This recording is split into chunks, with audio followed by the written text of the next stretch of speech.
Bonjour les flammes, je vous retrouve pour une nouvelle guidance. Donc j'ai pris l'oracle de Scheherazade. On va voir un petit peu ce qui va nous être dit.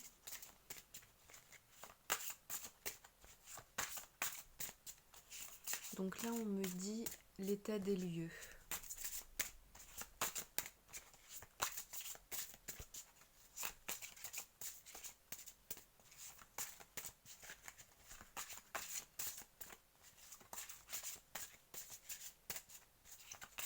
L'état des lieux de la féminine et du masculin.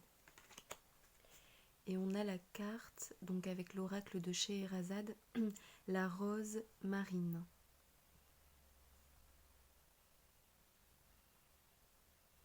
Donc on a un homme et un lion qui sont plutôt en colère.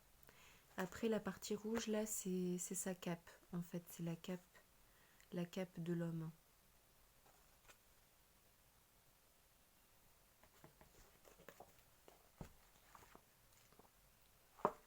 Je suis contente de retrouver tous mes petits oracles, j'ai tout rangé là ce matin avant de vous faire la petite vidéo.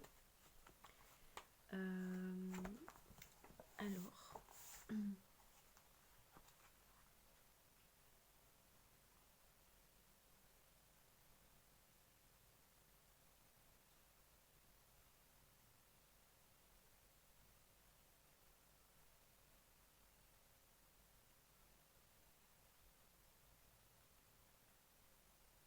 Donc la légende de cette carte, en fait, c'est un père, un roi, qui ne devait pas regarder son fils sous peine de recevoir une malédiction des dieux, en fait. Et il a en effet transgressé, il est devenu aveugle.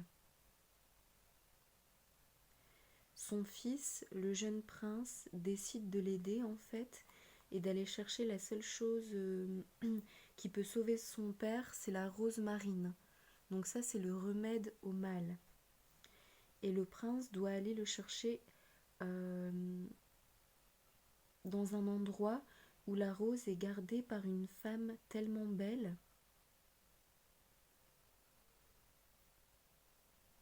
une princesse,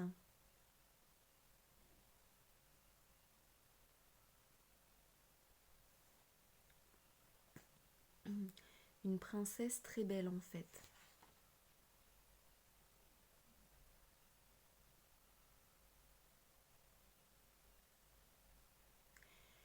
Bon, donc en fait, ça fait également au fait que le prince aurait dérobé la fleur auprès de la belle princesse d'une manière un peu comme un bandit en fait, et il se serait enfui. Donc il y a une notion d'intrusion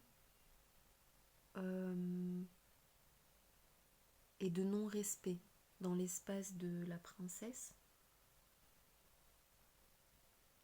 Un outrage.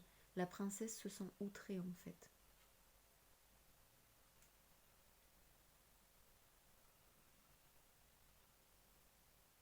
Mais parallèlement, le prince lui laisse également un symbole de son amour en fait. Il lui laisse un anneau au doigt. Donc la princesse est également amoureuse de lui.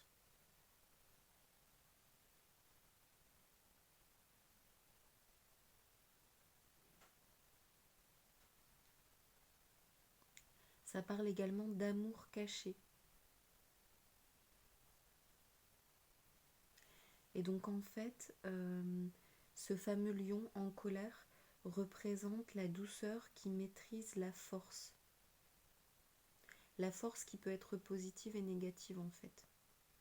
Donc là c'est bien le parallèle, en fait c'est bien l'âme, l'amour, la douceur qui doivent permettre de maîtriser la colère, la vengeance, la rancune, l'ego.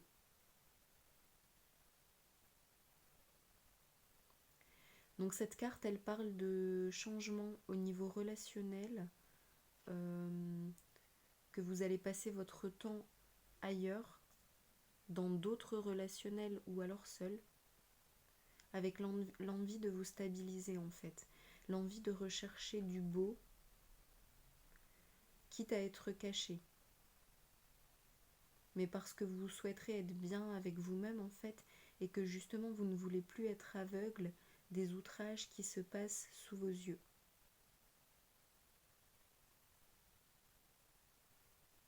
Donc la rose, c'est le symbole de l'amour en fait, le symbole de la vérité.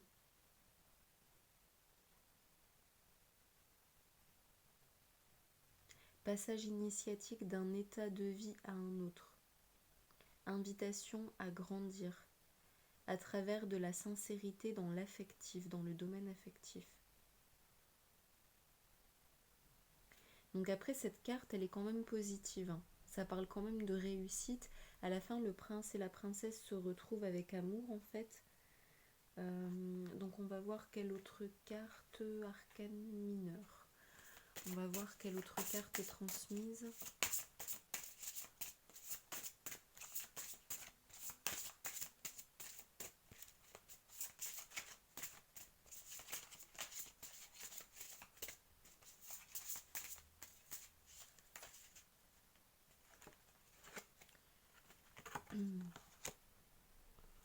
Le 5 d'épée, le 5 de Tulvar.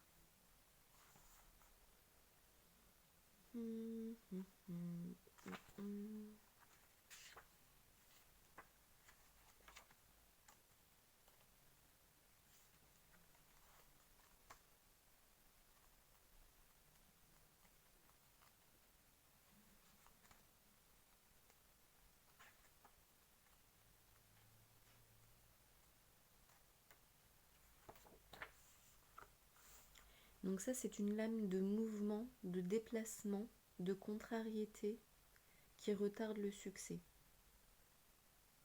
Ce retard provoque agacement, impatience. Il retarde le positif qui arrive vers vous, en fait, qui est prévu vers vous.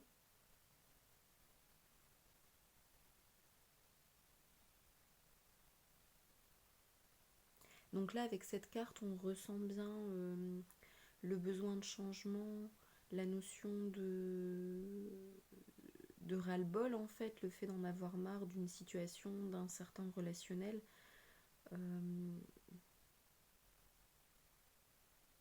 Et les contrariétés, l'agacement, l'impatience qui en découlent en fait. Mais c'est ça qui fait ressortir la force, et la force doit être mise au service du cœur, de l'avenir, du positif, du présent, et vraiment lâcher prise en fait sur ce qui est négatif, en fait, sur le mal que les autres peuvent vous faire en fait. Parce que d'une part, c'est pour vous faire évoluer, c'est pour vous faire évoluer en vous poussant justement dans vos retranchements, dans votre douleur en fait, pour que vous changiez les choses en fait. Parce qu'on change une situation quand on en a assez, mais tant qu'on arrive à vivoter comme ça, dans une situation même déplaisante et inconfortable, tant qu'on arrive à vivoter, on continue. Et c'est le jour où la coupe est pleine en fait, où le vase déborde, qu'on décide d'avoir la force intérieure de dire stop. Donc là, c'est un outrage qui était fait exprès pour réveiller votre force et pour vous mettre au service de votre vie, de votre cœur, de votre âme. Mais forcément, ça passe par des contrariétés qui sont dans vos énergies et qui vont avoir besoin de temps pour sortir tout doucement de vos énergies. En fait, il faut évacuer. Là, on insiste, hein, les anges me disent clairement, il faut évacuer. Par tous les moyens possibles. Évacuer tout ce qui est à l'intérieur de vous. Le chagrin dans le cœur, les émotions dans le plexus solaire au niveau du ventre, au-dessus du nombril. Évacuer. Donc on va demander une précision pour aller dans le sens d'une amélioration.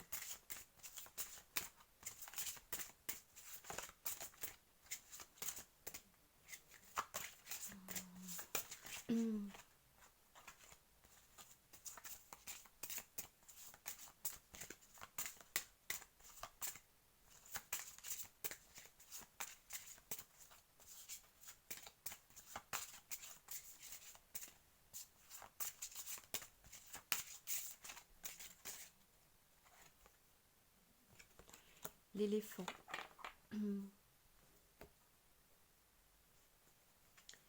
L'éléphant. L'éléphant, c'est le symbole de mon entreprise. Moi, c'est mon animal totem en fait. Alors, l'éléphant, tradition hindoue et bouddhiste, 3000 ans avant Jésus-Christ, associé à Ganesh, image de puissance, mais posée et calculée. Donc c'est la puissance sage, sérénité, mémoire, intelligence. C'est pas lourd l'identifie au sage qui pose calmement les éléments de sa vie, les uns après les autres, sans hâte, pour la construire. La patience, donc ça représente bien l'âme en fait, les qualités de l'âme, la sagesse, le calme, la patience, la sérénité, le fait de faire ce qui vous plaît pour construire votre vie pas à pas, tout doucement.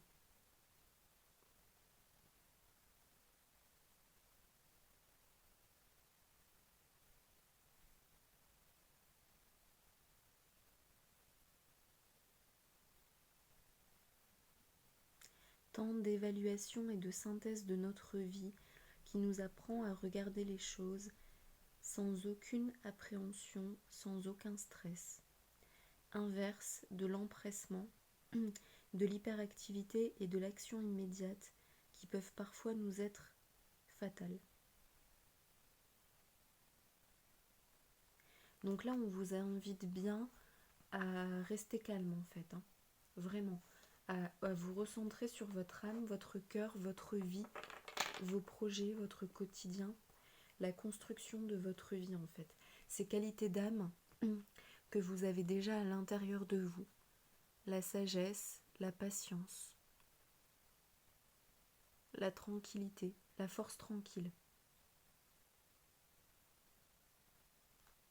Le cœur qui maîtrise les ardeurs en fait, qui maîtrise l'ego.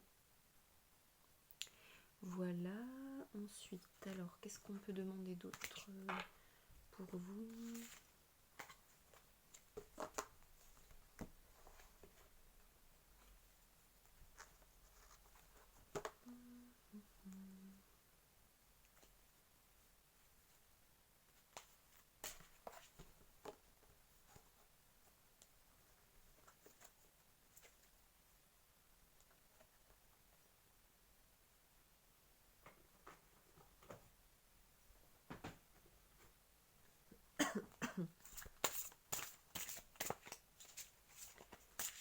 Donc on va prendre l'oracle des contes avec l'aspect psychologique en fait. J'aime beaucoup cet oracle.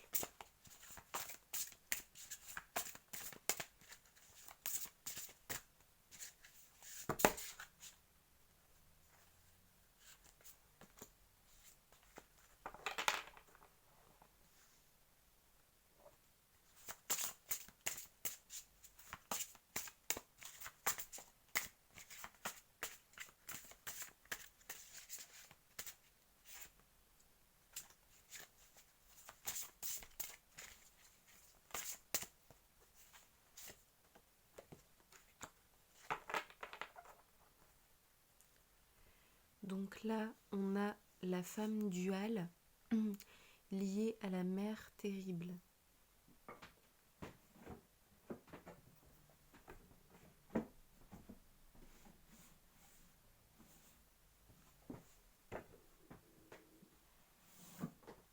Hop, alors attendez. Je prends les bouquins parce qu'il y a longtemps que je les ai pas utilisés et ça me manque un petit peu en fait. Parfois, il y a quand même des choses bien utiles. Donc là, j'ai envie de prendre un petit peu les bouquins.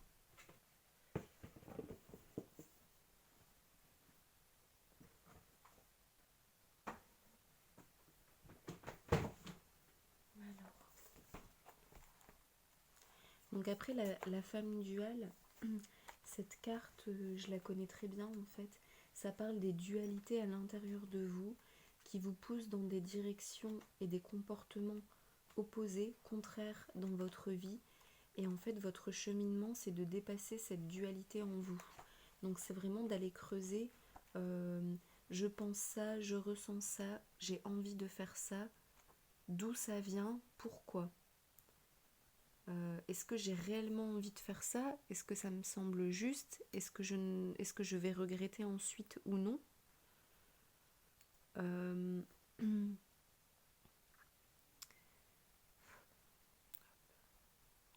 Ou alors, quelle est cette autre chose que je pense, que j'ai envie de faire, qui apparaît à l'intérieur de moi, d'où ça vient et pourquoi? C'est vraiment faire le tri en fait entre ces deux forces duales qui apparaissent en vous et qui n'ont de cesse de se battre et de vous... En fait, vous êtes perdu, vous vous sentez pas bien à cause de ça en fait.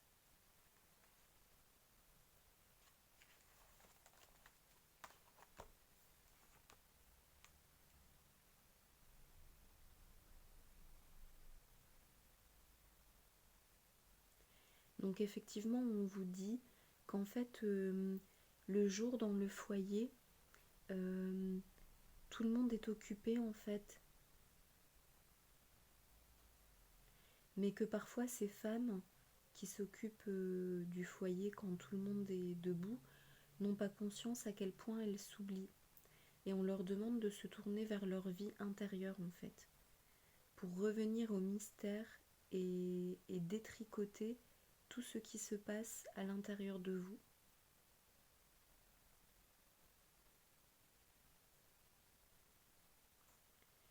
Donc on vous dit en fait d'accepter qu'il y ait en vous deux femmes, donc deux forces duales qui en fait ne font qu'une.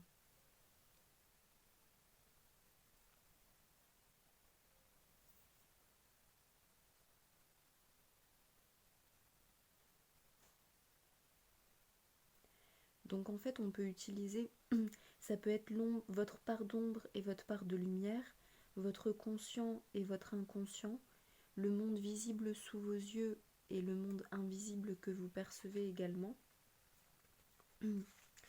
Et on dit en fait que c'est pas facile et que ça demande beaucoup d'efforts, de travail, ça fait peur en fait d'aller creuser cette dualité, cet écart, que ça demande vraiment, comment dire, du courage en fait d'aller explorer tout ça,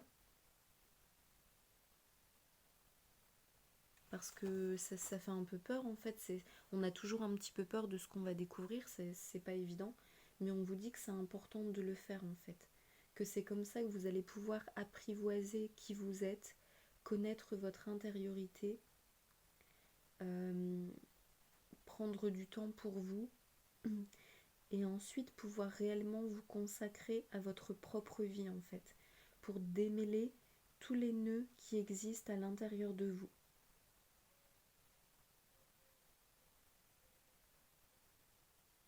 Comment savoir où aller et savoir que faire?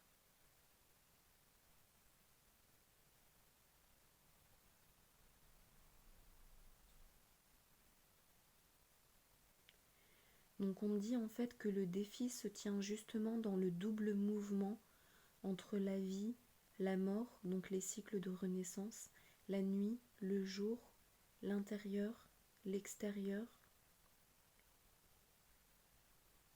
l'inspiration et la créativité cachées qui ensuite sont dévoilées au monde. Donc tout ça, ce sont des exemples en fait pour essayer de vous faire comprendre un petit peu partout là où peut se cacher le mouvement et la dualité. Et le but, c'est de vous unifier en fait, de vous réunifier, de vous comprendre, de prendre le temps d'examiner, d'inspecter, de sonder, prendre le risque en fait, également le courage de vos décisions, de, de, de creuser pour mieux vous connaître et mieux pouvoir vous centrer en fait.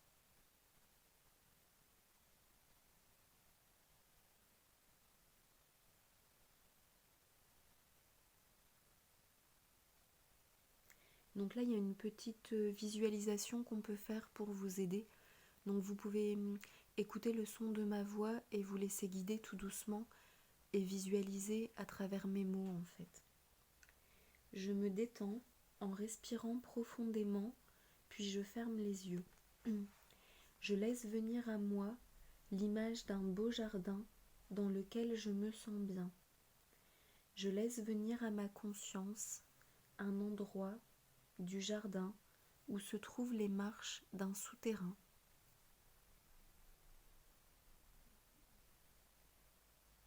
Je pénètre dans cet espace caché. Je perçois l'ambiance obscure comme insolite ou protectrice.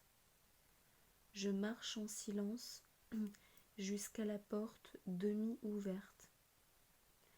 Je rentre dans la salle protégée où se tient une femme enchanteresse. Sa présence est féminine et sa force est douce. Qu'a-t-elle à me dire ? Je l'écoute tranquillement en me laissant toucher par ses paroles. Je prends tout mon temps pour capter son aura et ses messages. Puis, lorsqu'elle a terminé, lorsque j'ai entendu, je la remercie, je refais le chemin en sens inverse, je remonte jusqu'à l'orée du jardin. Je rouvre les yeux, je prends quelques instants pour saisir le sens du message, pour ressentir ce qui a bougé et qui s'est révélé en moi.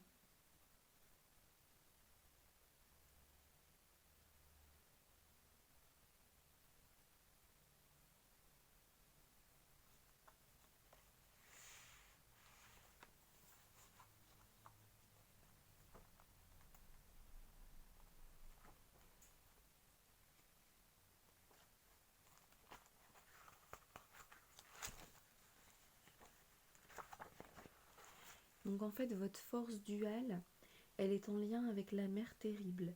La mère terrible, c'est celle qui vous empêche de guérir en fait. Donc vous devez guérir la blessure maternelle reliée à la mère, à la figure féminine de votre enfance.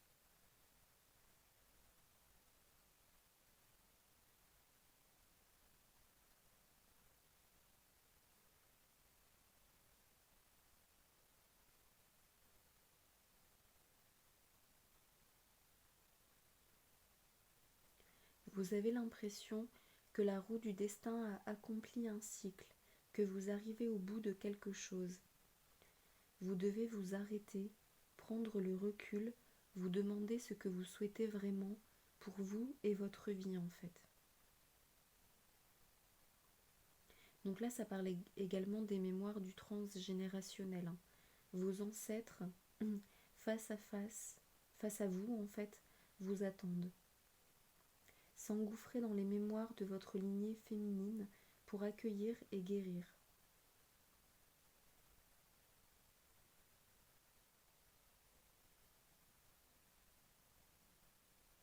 L'amour est partout autour de nous. Il n'est guère limité aux relations que nous avons eues avec les parents dans notre enfance. Rebranchez votre cœur sur les forces dynamiques d'amour qui se trouvent partout, également dans la nature. Sentez tout l'amour que l'univers et la terre ont pour vous. L'amour universel, c'est un flot constant dans lequel vous pouvez puiser sans aucune limite.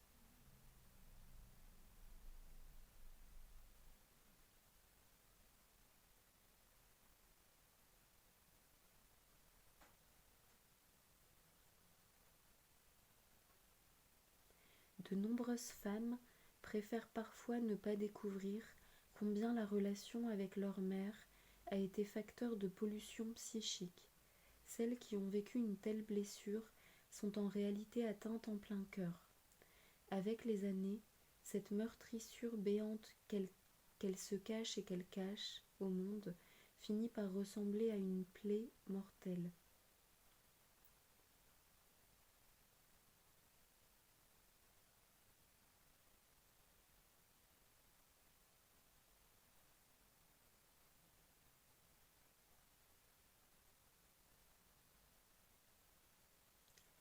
Donc cette figure de la mère terrible se présente à nous à des moments clés de notre existence. Événements douloureux, amour déçu, première maternité, reconnaissance échouée, projet vital dont nous ne sommes pas sûrs de réussir en fait, ce genre de choses.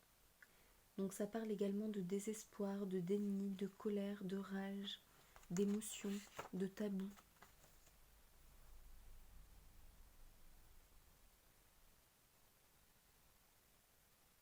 Les mères terribles sont parfois autoritaires et veulent tout contrôler.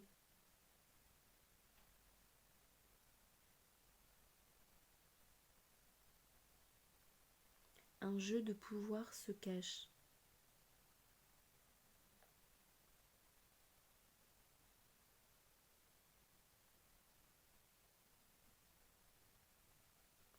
En fait, c'est comme si la maman, elle voulait pas que la fille grandisse parce que cette fille serait devenue comme une rivale, une compétitrice en fait.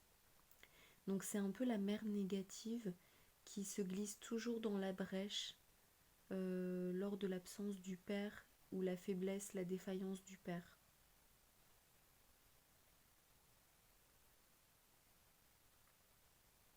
C'est une maman en fait qui précipite la jeune fille dans la vie au lieu de la placer dans l'amour et la lumière pour qu'elle grandisse tout doucement.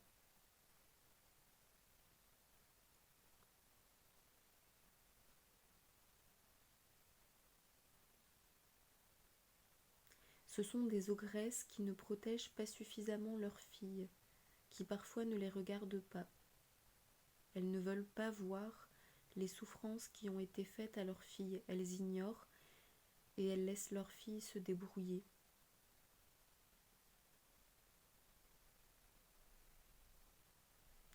Les femmes ayant fait face à une maman terrible, une mère terrible dans leur enfance, donc c'est la marâtre dans les contes, ont souvent tendance à rêver à une vie meilleure sans se donner les moyens d'y accéder.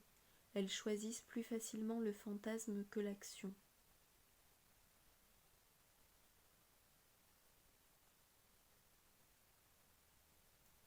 En fait, c'est qu'une fille un peu trop sauvage ou différente, c'est difficile également pour la maman, et c'est pour ça que la mère se place parfois en marâtre. Mais un jour, l'âme sauvage de la fillette réclame son dû, s'éloigne du poison parental, va dans un endroit paisible pour boire à la source de la mère nourricière. Cet enfant se retrouve initié. La vie secoue l'enfant pour son bien.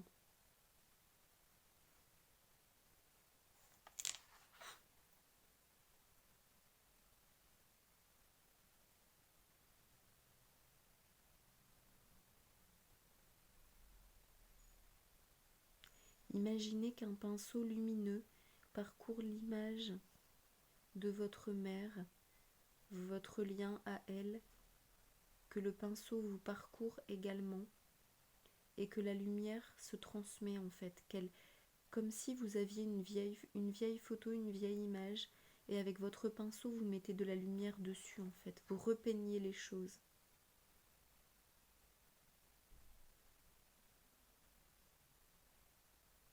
Le but c'est de réussir à pardonner en fait, de voir que cette mère terrible en fait elle l'a pas fait contre vous, elle l'a fait pour elle.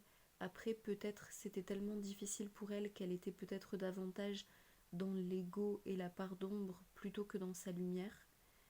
Et forcément, elle vous a fait du mal et elle a pu s'en rendre compte à certains moments.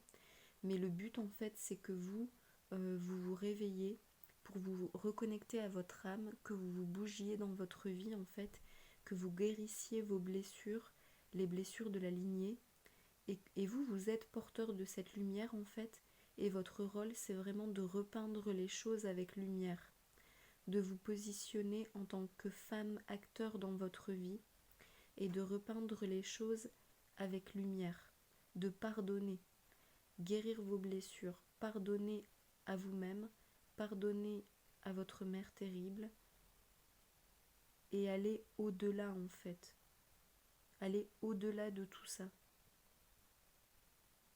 Mais pour aller sereinement vers l'avenir, ça aide énormément en fait quand le passé n'influence plus du tout le présent. Parce que le présent devient au service de l'avenir en fait, au lieu que le présent soit influencé par les peines du passé.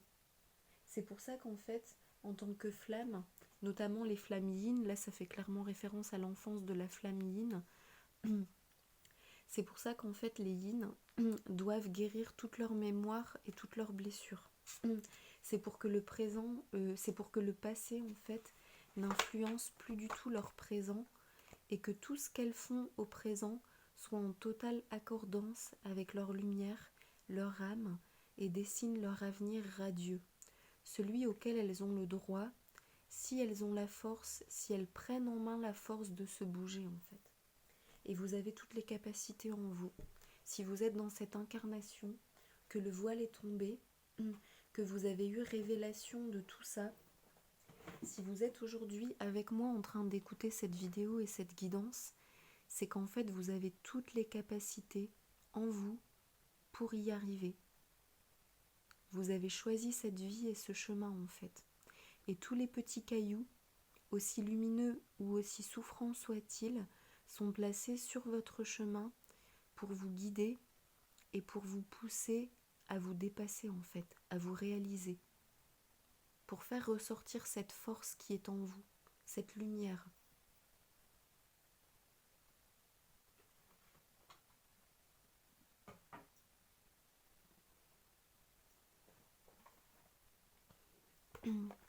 Donc aujourd'hui c'est plutôt une séance guérison en fait.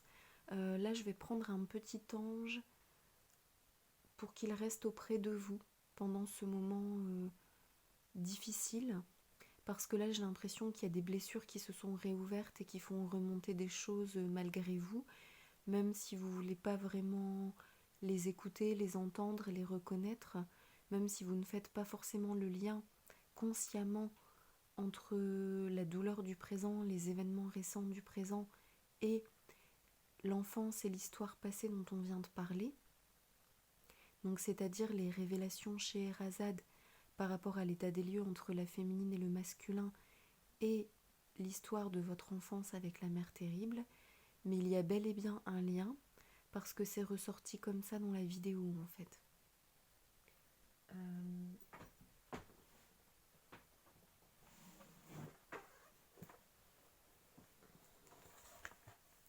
N'attendez personne pour prendre soin de vous, de votre vie et être heureux dans votre vie en fait.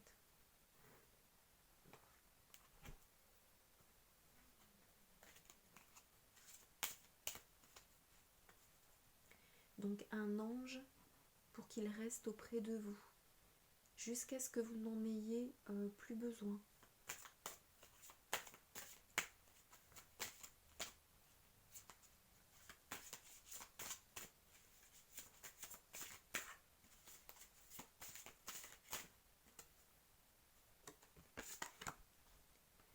Donc là, on a reçu l'ange Kaetel, numéro 8.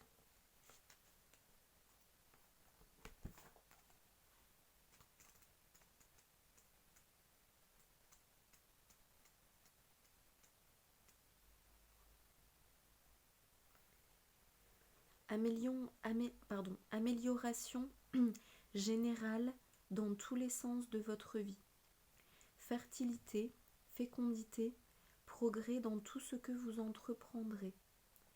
La personne objet de la consultation, donc c'est vous, à la bénédiction de Dieu, et tout lui réussira merveilleusement. Difficultés résolues, maladies écartées, libération des mauvais esprits, abondance des récoltes, doit se vouer aux travaux agricoles, personne très reconnaissante, très travailleuse, gagnera beaucoup d'argent et fera l'acquisition de terrains divers. Donc là, il y a un lien avec la nature et avec les travaux manuels. Moi, c'est dans ce sens-là que j'entends travaux agricoles. Prière à l'ange Kaetel.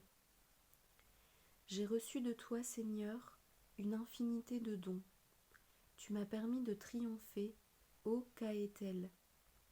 Tu as placé en moi une ardeur intense qui me fait vaincre difficulté et flatterie, et aussi m'arracher à la beauté des jardins pour courir vite vers ta source de vie.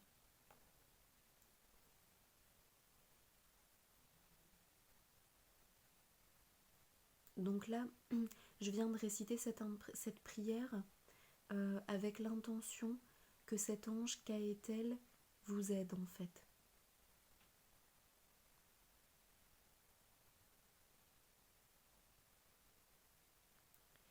Donc également, il y a une autre petite prière. Je t'ai donné puissance, noblesse, prestige et haut rang. J'attends de toi, pèlerin, que tu deviennes le paladin de ma justice, de ma loi, de ma lumière, de mon amour. Donc là, ça parle encore du fait d'incarner votre lumière et votre amour en fait.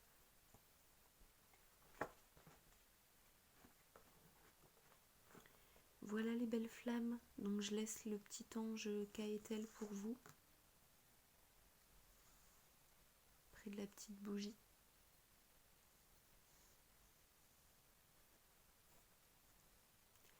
Je vais arrêter la vidéo là parce que c'est très difficile à télécharger sur YouTube en ce moment. La connexion n'est pas très bonne. Je vous invite à prendre énormément soin de vous, les belles flammes.